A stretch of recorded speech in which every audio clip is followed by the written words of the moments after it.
Hello, എല്ലാവർക്കും നമസ്കാരം. ഞാൻ ഡോക്ടർ ശ്രീലക്ഷ്മി VS.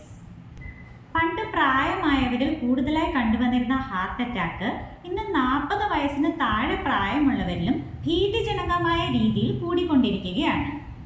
അധിക പേരും ഇത് ഗ്യാസ് ട്രബിൾ എന്നോ സ്ട്രെസ് എന്നോ ഒക്കെ കരുതി തള്ളിക്കളയാറാണ് പതിവ്. ഇതിൻ്റെ പ്രധാന റിസ്ക് ഫാക്ടേഴ്സ് പുകവലി, തെറ്റായ ആഹാരക്രമം, വ്യായാമമില്ലായ്മ, സമ്മർദ്ദം തുടങ്ങിയവയാണ്. ഈ റിസ്കുകൾ സ്ഥിരമായ മെഡിക്കൽ ചെക്കപ്പ് കൊണ്ടും ജീവിതശൈലിയിൽ വരുത്തുന്ന മാറ്റങ്ങൾ കൊണ്ടും ഒരു പരിധിവരെ തടയാവുന്നതാണ്. അനിയന്ത്രിതമായ ജോലി സമയം, ഉറക്കക്കുറവ്, വ്യായാമമില്ലായ്മ, ഫാസ്റ്റ് ഫുഡ് അല്ലെങ്കിൽ ജങ്ക് ഫുഡിൻ്റെ അമിതമായ ഉപയോഗം, പുകവലി, മദ്യപാനം, സ്ട്രെസ്, പ്രമേഹം, ഹൈപ്പർ ടെൻഷൻ, അമിതവണ്ണം ഇവയെല്ലാം ഹൃദയത്തിന് മേൽ വലിയ സമ്മർദ്ദം സൃഷ്ടിക്കുന്നു. ഇതാണ് ചെറുപ്പക്കാരിൽ ഹൃദ്രോഗം കൂടുന്നതിനുള്ള കാരണം.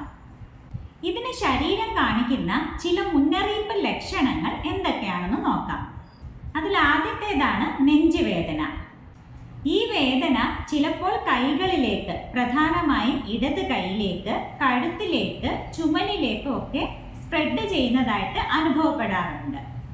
മറ്റൊരു ലക്ഷണമാണ് ശ്വാസം മുട്ട്. അതായത് ശാരീരിക അധ്വാനത്തോട് കൂടിയോ അല്ലാതെയോ വരുന്ന ശ്വാസം മുട്ടും അമിത വിയർപ്പും. ഇതും ഒരു ലക്ഷണമാണ്. മറ്റൊന്നാണ് അസാധാരണമായ ക്ഷീണം.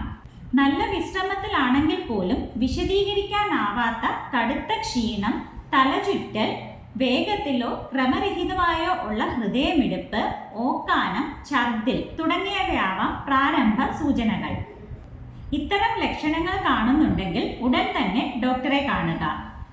ബ്ലഡ് ടെസ്റ്റ്, ECG, എക്കോ മുതലായ ടെസ്റ്റുകളിലൂടെ ഹൃദയാരോഗ്യം മോണിറ്റർ ചെയ്യുക. ആരോഗ്യകരമായ ഭക്ഷണം, വ്യായാമം, മതിയായ ഉറക്കം, മനഃശാന്തി ഇവയാണ് ഹൃദയത്തെ സംരക്ഷിക്കുവാനുള്ള ആദ്യത്തെ ചവിട്ടുപടി. വീഡിയോ ഇഷ്ടമായാൽ മറ്റുള്ളവരുടെ അറിവിലേക്കായി ഷെയർ ചെയ്യുക. വീണ്ടും മറ്റൊരു വീഡിയോയിൽ കാണാം.